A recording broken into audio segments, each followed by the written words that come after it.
مسلمان کی زندگی میں دعاؤں کا بہت زیادہ اثر ہوتا ہے۔ دعائیں لگ جایا کرتی ہیں، دعائیں اپنا رنگ دکھایا کرتی ہیں، دعائیں اپنا اثر رکھتی ہیں، اور انسان کے گرد جو چیز حصار بن کر اس کی حفاظت کرتی ہے وہ بھی دعا ہوتی ہے۔ دعائیں کرنی بھی چاہیے۔ نبی کریم علیہ السلام نے فرمایا جو اللہ تعالیٰ سے نہیں مانگتا اللہ اس سے ناراض ہو جاتا ہے۔ دعائیں کرنی بھی چاہیے، دعائیں کرانی بھی چاہیے، اور دعائیں لینی بھی چاہیے۔ معاشرہ جیسے جیسے تیزی کی منزلیں طے کرتا ہے اور جیسے جیسے لوگوں کے ذہن گھٹن کا شکار ہوتے ہیں اور مزاجوں کے اندر جیسے جیسے دین سے دوری واقع ہوتی ہے اور روحانیت سے لوگ جیسے جیسے دور ہوتے ہیں، مختلف قسم کے وسوسوں کا لوگ شکار ہوتے ہیں۔ ایک وسوسہ لوگوں کے دلوں میں یہ بھی پیدا کیا جاتا ہے کہ جب اللہ تعالیٰ سب کی سنتا ہے تو کسی سے دعا کرانے کا کیا مطلب ہے؟ بالکل صحیح بات ہے، بڑی عمدہ اور اعلیٰ بات ہے۔ اللہ تعالیٰ سب کی دعائیں قبول فرماتا ہے۔ اللہ تعالیٰ اپنے ہر بندے پر اپنی شان اور اپنے فضل کے مطابق رحمت فرماتا ہے، اس میں کوئی دو رائے نہیں ہے۔ لیکن قرآن مجید خود فرماتا ہے کہ رب کے کچھ بندے وہ ہیں جو اپنے مومن بھائیوں کے لیے دعائیں کرتے ہیں۔ یہ کسی دوسرے کے لیے دعا کرنا اتنا محبوب عمل ہے کہ اللہ نے اسے قرآن مجید میں بیان فرمایا۔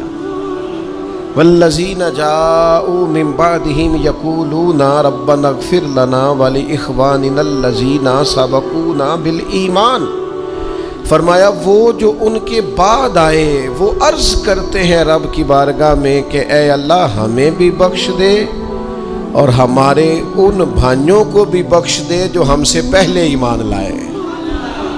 وہ اپنے پچھلوں کے لیے دعائیں کرتے ہیں، اللہ کے حضور عرض کرتے ہیں یا اللہ انہیں معاف کر دے، انہیں بخش دے۔ یہ دعا انہوں نے کسی کے لیے کی، اللہ نے اس دعا کو قرآن مجید کے اندر بیان فرمایا۔ دیکھیے سب کی دعائیں اللہ کے حضور قبول ہوتی ہیں، لیکن کچھ زبانیں ایسی ہیں جو رب کریم کو پیاری بہت زیادہ ہیں۔ حدیث صحیح میں موجود ہے، نبی پاک علیہ السلام نے فرمایا، رب فرماتا ہے جب بندہ کثرت نوافل کے ذریعے میرے قریب ہو جاتا ہے تو وہ پھر اتنا قریب ہو جاتا ہے، اتنا قریب ہو جاتا ہے کہ میں اس کی زبان بن جاتا ہوں، جب بھی وہ سوال کرتا ہے میں اپنے فضل سے اسے عطا کرتا ہوں۔ بخاری مسلم دونوں میں موجود ہے۔ اب ایسی زبانیں جن کو اللہ تبارک و تعالیٰ کی بارگاہ سے یہ اذن مل گیا، کثرت عبادت، کثرت نوافل، زہد، ورع، تقوی، کہ اللہ کے حضور جب وہ عرض گزار ہوتے ہیں تو مالک ان کی دعائیں قبول فرماتا ہے۔ تو اب اگر کسی کو کسی ایسی زبان کی خبر آئی اور اس نے جا کے اس سے دعا کرائی اور اللہ نے اپنے فضل سے اس بندے پر رحمت کر دی اور دعا قبول ہو گئی، تو بتائیے حرج والی بات کیا ہے؟ اب اس پر بھی وسوسہ ہے کہ اللہ سب کی سنتا ہے، آپ نے فلاں کو دعا کے لیے کیوں کہا؟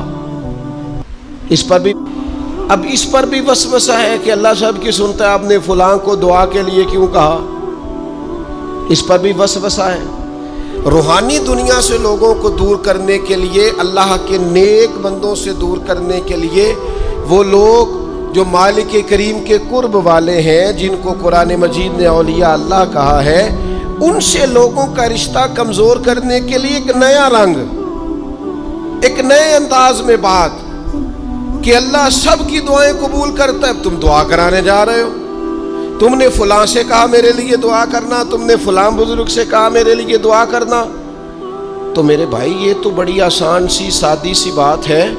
اچھا یہ بھی ضروری نہیں کہ جو دعا کرا رہا ہے وہ کوئی کمزور ہی ہو، وہ گناہگار ہی ہو اور وہ کسی نیکوکار سے ہی کہے کہ میرے لیے دعا کرنا، تو تبھی بات بنے گی۔ بعض نیک بھی کہہ دیتے ہیں اور اس سے کہہ دیتے ہیں جو درجے میں ان سے کم ہوتا ہے۔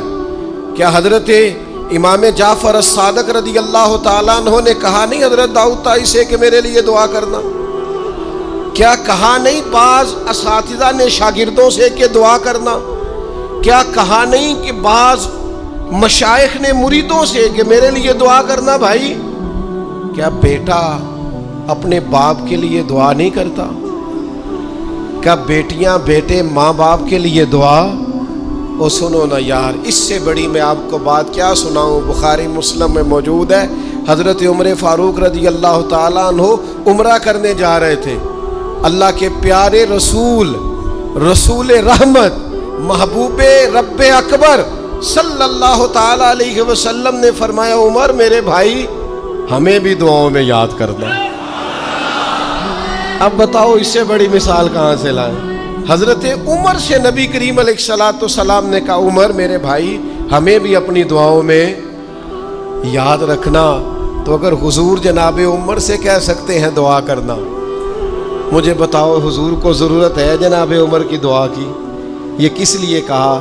یہ اس لیے کہا کہ ہمیں سمجھ میں آ جائے کہ کچھ لوگوں سے دعا کرا لینی چاہیے، کچھ لوگوں سے دعا کرا لینی چاہیے۔ بس اس سے زیادہ جملہ نہیں کہوں گا، کچھ لوگوں سے اپنے حق میں کچھ کہلوا لینا چاہیے، کوئی گواہی اپنے حق میں کرا لینی چاہیے۔ فائدہ ہوتا ہے، اس کا نفع ہوتا ہے، اس میں بڑے راز مضمر ہوتے ہیں، اس میں بڑے عقدے کھل جایا کرتے ہیں، اس میں بڑی آسانیاں ہو جاتی ہیں۔ میرے عزیز نبی پاک صلی اللہ تعالیٰ علیہ وسلم نے فرمایا جناب عمر سے میرے لیے، حضور فرماتے ہیں اللہ کے کچھ بندے ہیں اگر وہ قسم کھا کے کہے نا یا اللہ ایسا کر دے، یہ بخاری مسلم دونوں میں موجود ہے، وہ قسم کھا کے کہے نا لو اقسم علی اللہ لابرہ، وہ اگر قسم کھائیں تو رب ان کی قسم بھی پوری فرما دیا کرتا ہے۔ اور میرے بھائی محبت کے لیے دل ڈھونڈ کوئی ٹوٹنے والا، کوئی جگہ ایسی تلاش کر جہاں سے دعا مل جائے، جہاں سے کرم ہو جائے، جہاں سے عطا ہو جائے، جہاں سے اللہ کا فضل ہو جائے۔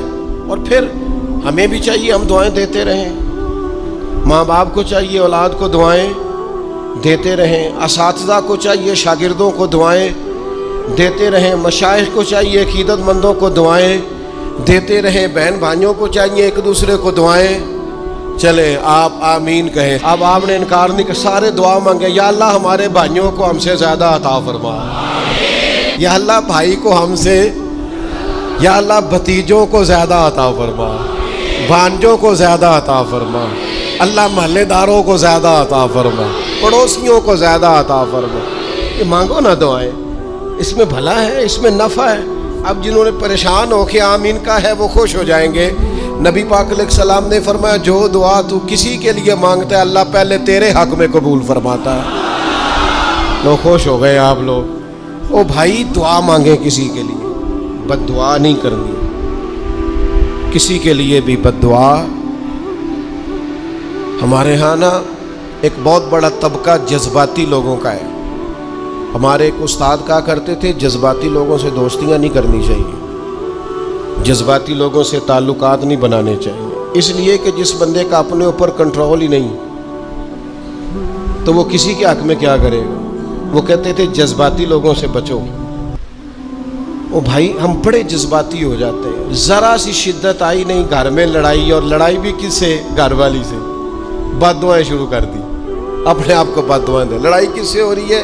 بہن بھائیوں سے، بد دعائیں شروع کر دی۔ ماں باپ سے لڑائی ہوئی، بد دعا دے رہے، اور بڑی بڑی تلخ ہو کے، بڑی بڑی سخت ہو کے۔ او بھئی آپ کیوں ایسے جملے کہتے ہیں، کیوں سخت لفظ بولتے ہیں؟ صحیح مسلم میں حدیث ہے، نبی پاک علیہ السلام نے 3 چیزوں کا نام لے کے فرمایا نہ اپنے آپ کو بد دعا دینا، نہ اپنی اولاد کو بد دعا دینا، نہ اپنے مال کو بد دعا دینا۔ ایسا نہ ہو کہ جب تم وہ دعا کر رہے ہو تو وقت قبولیت کا ہو۔ کبھی بھی اپنی اولاد کو، اپنے آپ کو، اپنے اموال کو بد دعا نہ دو، کیوں ایسے جملے بولتے ہو؟ یعنی غصے اور جلال میں بھی جب اپنے بچے کے لیے بات کرو تو پیار والی بات کرو۔ اللہ